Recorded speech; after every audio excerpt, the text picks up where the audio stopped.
Welcome to the 111 Approach podcast, your go-to space for deep thoughts, real talk, and exploration of everything from spirituality to self-development and the mysteries of life with some light-hearted humour along the way. I'm your host, Lakshmi, aka the 1 Minute Healer, and each episode will dive into different topics, sometimes personal, sometimes thought-provoking, but always authentic. So whether you're here for some new perspectives, inspiration, or just a fresh take on the world with a bit of randomness thrown into the mix, you're definitely in the right place. So what are you waiting for? Let's get into it. Hello, and welcome to another episode of the 111 Approach podcast with me, Lakshmi, your 1 Minute Healer. So as always, we start this episode off like every other episode with gratitude. So just wanted to say thank you so much for being here and for listening, and appreciate the support and the sharing and the reviews and the comments. So thank you. So today's episode is going to be a bit of a somber one. Just forewarning, it's going to expand on something I touched on in the last episode where I explained what Reiki was. It's all to do with intuitive Reiki for end of life and palliative care. And the reason why I wanted to expand on this topic this week is because on Sunday, May 11th, it's going to be 5 years since my dad passed away. And I kind of wanted to talk a little bit more about grief and how we don't really talk about how we truly feel a lot. I don't think so anyway, because a lot of the time, even in just general day-to-day conversations, when people ask, oh, hey, how you doing? How's your day been? Or how's life going? We always, like a lot of us, always just answer with a generic surface level kind of answer. Yeah, it's fine. Same old, same old. And I just found that really, like, I don't know, I just don't find that helpful at all. Because for me, I like to connect with people that I talk to, even if it's a stranger. Like in America, I used to always think, oh my gosh, they're so friendly. Everybody always asks, hey, how you doing? How can I help you? Or when I was living there for 3 years back in 2012, I used to find that like, oh my gosh, people are so friendly here. But I quickly realized that actually, when you try to maybe have a conversation with them, they really didn't want to know. And it was very fake and very surface level. So I find that people just don't really want to know how you're feeling unless it's like maybe some really close family or friends and they have the time and space that they want to speak to you about it. Because I find that lots of people get really uncomfortable when you tell them exactly how you're feeling, when they ask, hey, how are you? And you're like, actually, I'm not doing too well. And I can see and feel it in certain people's energies that they're like, shit, I don't know what to do here. And people do feel a little bit uncomfortable. When I lost my dad, I was quite vocal about how I was feeling, both in person, I guess, well, not truly in person because we were in lockdown, so nobody really was able to come over, pay condolences. It was just all done from afar, either on FaceTime or on phone calls. And then after about a month or so, then people were allowed to visit in the garden. So yeah, I just found that like, when they asked, how are you doing? And I was just like, I feel like fucking shit. I feel like I don't want to be here. I feel like every morning I wake up, I was thinking, shit, I'm awake. I just don't want to be here.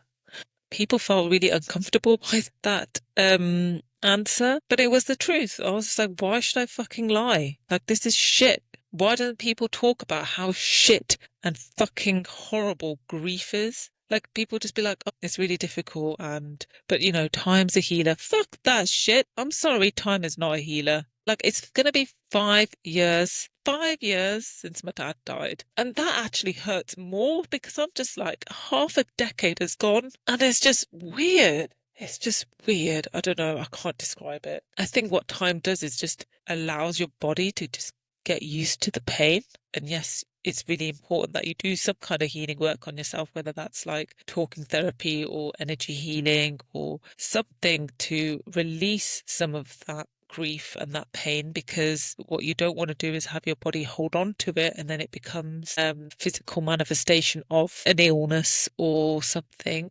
But that memory and that pain of losing that loved one doesn't really go away. I mean, in a weird way, I used to think the more I'm in pain and sad, the more I loved my dad. But I know now that's not really a healthy way of looking at your pain and your grief. But everybody grieves in their own way, I guess. Some people do just like completely want to distract themselves because they're afraid of sitting with that pain. They're afraid of all the things that I've just mentioned, that, you'll start having these dark thoughts. You'll feel like you don't want to be here. You'll feel like, what's the point of anything in life? But I think what I'm really grateful for is because I'm not afraid of emotion, I just fully allowed myself to feel them.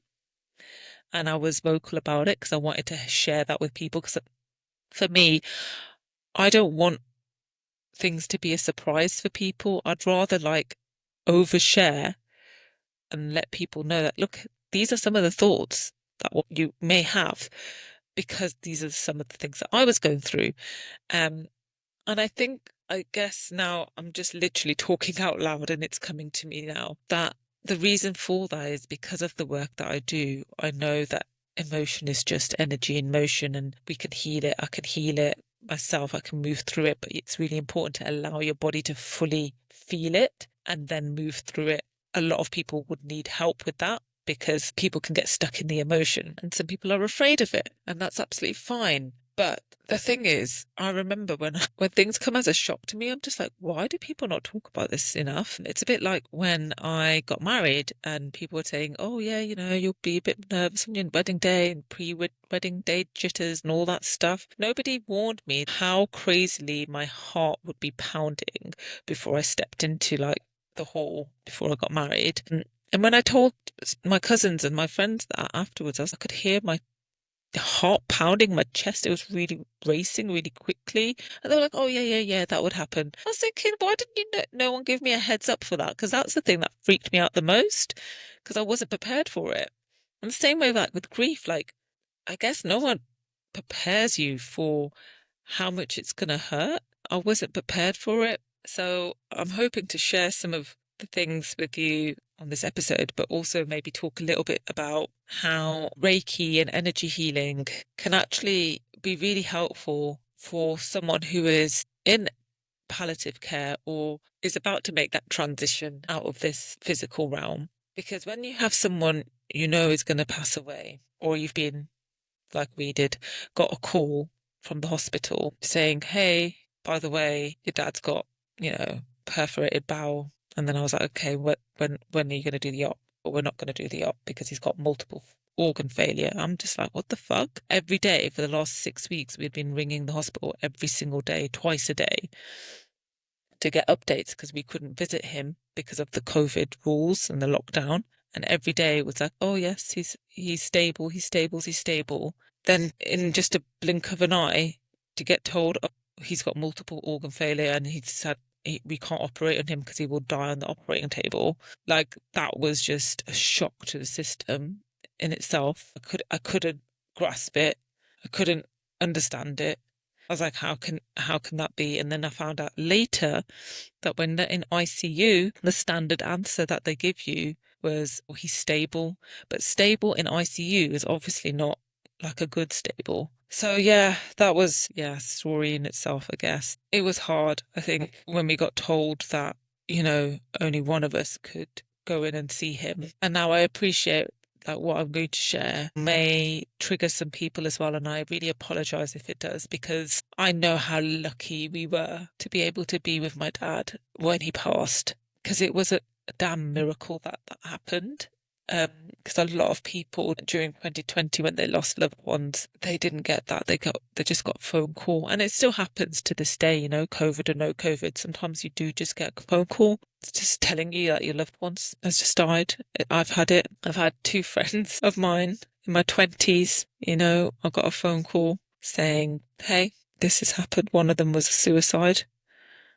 I'd just been talking to him the day before, and then I get a call in the morning saying he hung himself, and that I had to tell my cousin who was dating him at the time. And so I had to make that phone call. It took me a long time and a lot of therapy to get those screams of her screaming down the phone out of my head. And then the other phone call I got was my best friend at uni, and I was waiting for him to pick me up, and I got a phone call from him, and I picked up and I was like, oh, where the fuck are you? I'm waiting. And it was his sister crying on the phone, telling me Mahesh has passed away from a blood clot that he had in his leg. So, these kind of phone calls that we get sometimes are really awful. And there's just no words to describe that feeling. But yeah, going back to my dad, when they told us that there was nothing that we could do and we could come to the hospital, but only one person was allowed to go up and see him. Luckily, when we were in the QE Birmingham Hospital main entrance, I remember trying to get them to at least have the three of us, his children, go up, but they weren't having it. They were like, look, the max we could do is two. And even that's against the protocol. So we thought, okay, my brother will go because he's only got one son. And then they said that maybe it's good if I go because I could go and give him Reiki. And they said that the same two people could come. And in my head, I was like, well, me and my sister look really similar. So there's nothing stopping them that the next day, if my dad makes it to the next day, that my sister could come instead. Just pretend that she was me. And so me and my brother went up that night to be with my dad, and I was giving him Reiki. And at that time, I was really, really pulling out all the stops because I was like, he's not dying. He's not going to die. We're going to get a miracle because in my family, there have been lots and lots of miracles that have happened. We are very blessed as a family, myself included, have had quite a few near-death experiences, and I will do an episode on them to let you know a little bit more about some of the stuff that's happened to me in that sense. But yeah, there was a time where basically the doctors were like, how are you walking around? Because we had to do your blood reports 4 times because the results just don't make sense. Because with that much infection in your blood, because I had sepsis, they were like, you should not be here.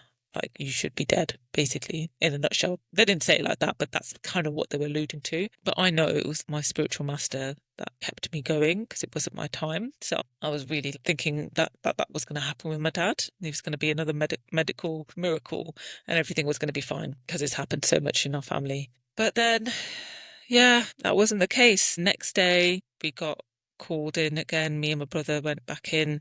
I think my sister was like, not able to handle the whole situation. And I remember speaking to the consultant when he told us, like, look, the kindest thing to do would be to switch off the machine and let him go naturally. And it was then when I was like, this is really fucked up, man. Like, it was my mum and dad's anniversary as well on the 10th.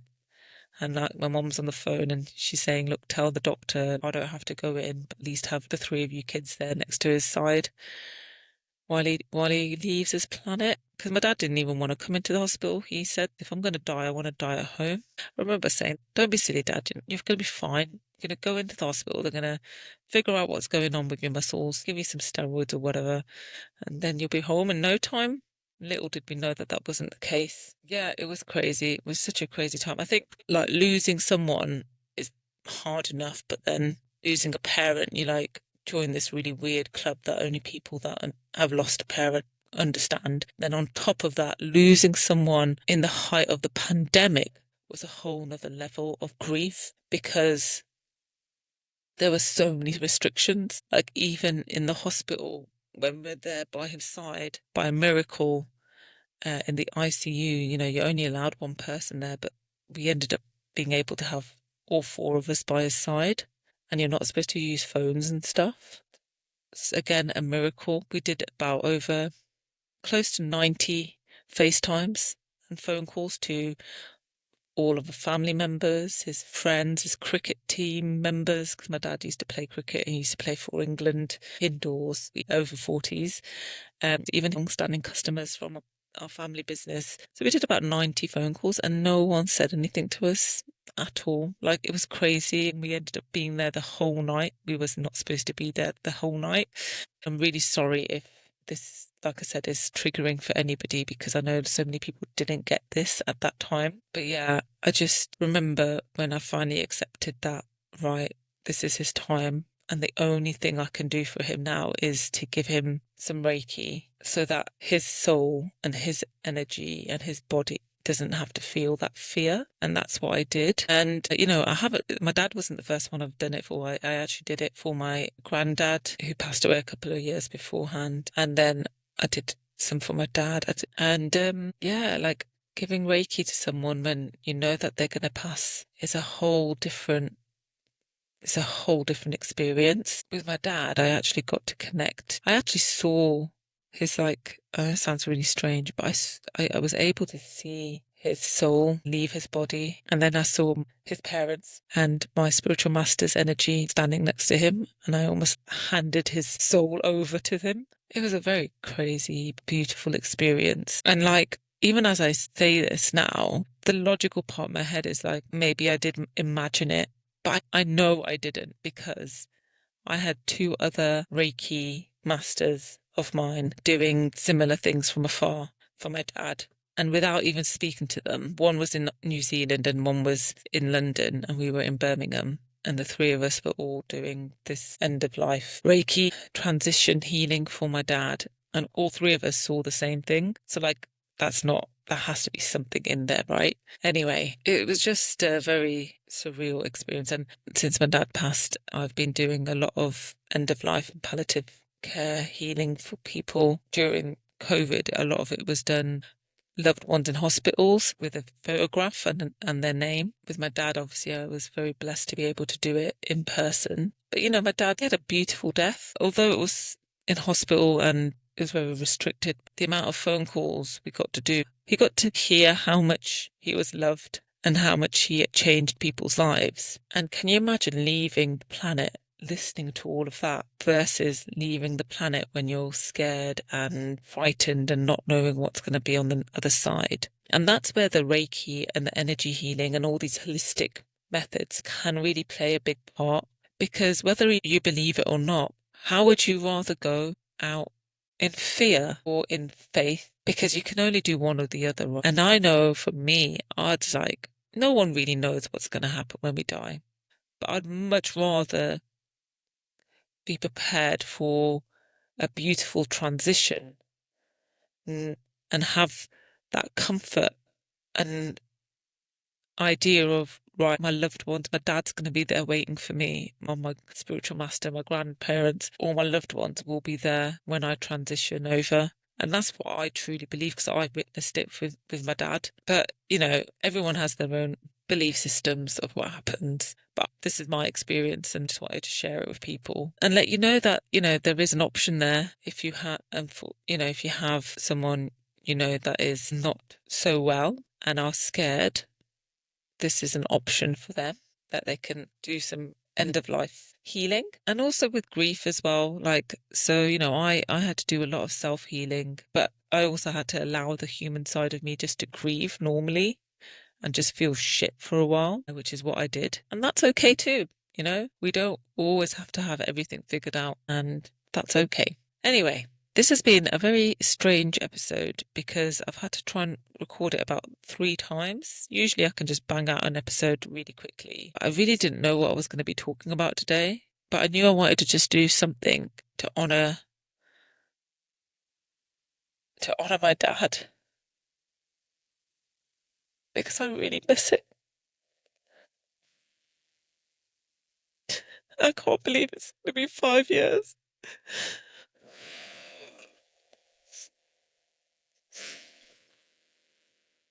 And there's been times that I've been actually angry at him for leaving.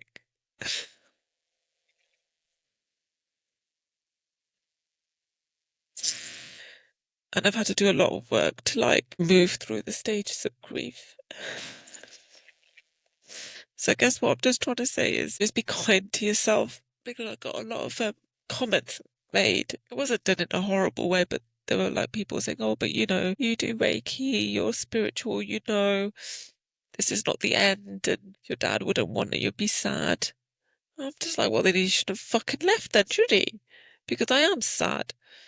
And it would really piss me off when people would be like, oh, be strong for your dad, be strong for your mom, be strong for your family. I'm just like, no, I'm sorry. Like, no one needs to be fucking strong right now. My mom doesn't need to be strong. My sister and brother don't need to be strong. I don't have to be strong. If there was ever a time in your life that you don't have to be strong, it's when you fucking lose a loved one. So please, I'm putting this out there for people listening. If someone has passed away, please don't fucking tell them to be strong. Just don't tell them to to be strong. It's the time when they don't have to be strong because that's the time where you look for support from others. And fun fact, the people that you think support you the most sometimes don't. They don't sometimes get it.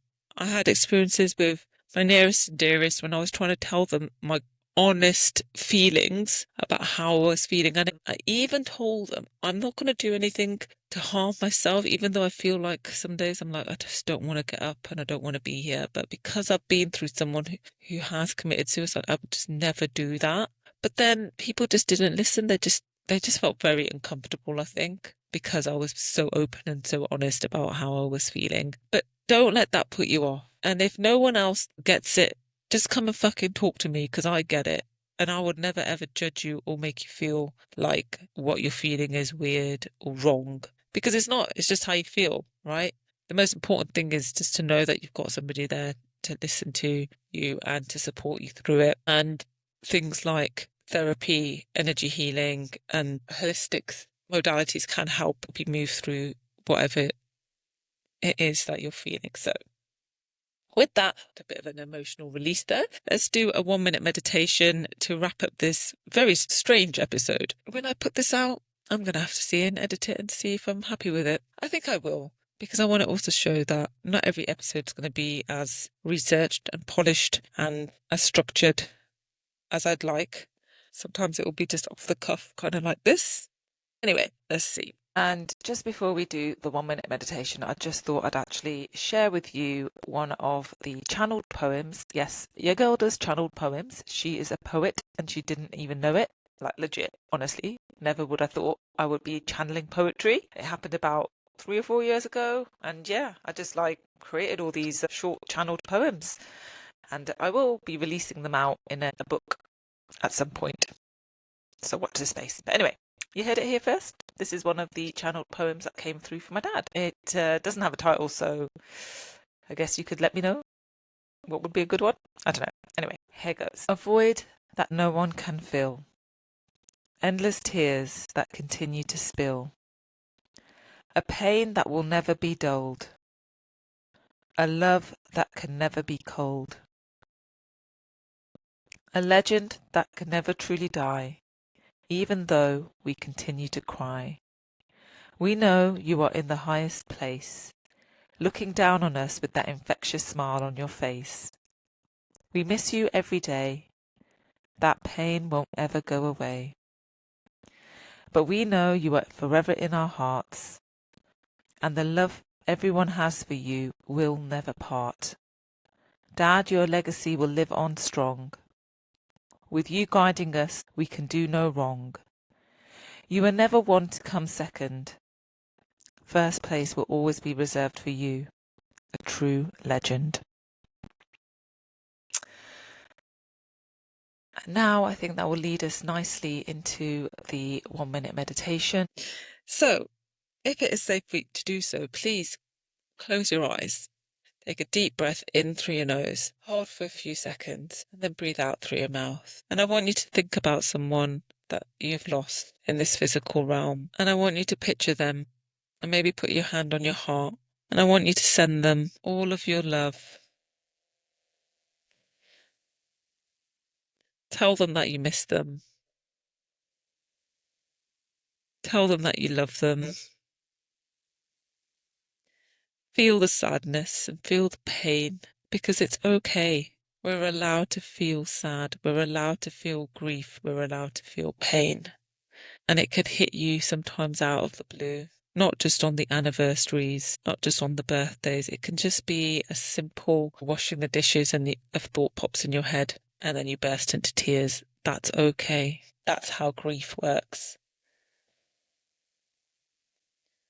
Just taking another moment to just send yourself some love and send some love to that person you're thinking of right now, knowing that the energy is always around you in your thoughts and in your memories. Take another deep breath in, hold and release out through your mouth and open your eyes. Feel free to wipe up some tears if that was a little bit emotional. I'm not going to say sorry for making you cry because it's just emotions, baby. This is what we're here for, to be emotional beings, okay? We're good. Just don't get stuck in it, because if you do, then you can call me and I will help you. Right. Anyway, please do remember to rate, review, share, download, leave a comment, share this episode with someone you might think would do well listening to it, and I will see you on the next episode. Sending you all love, light, and blessings.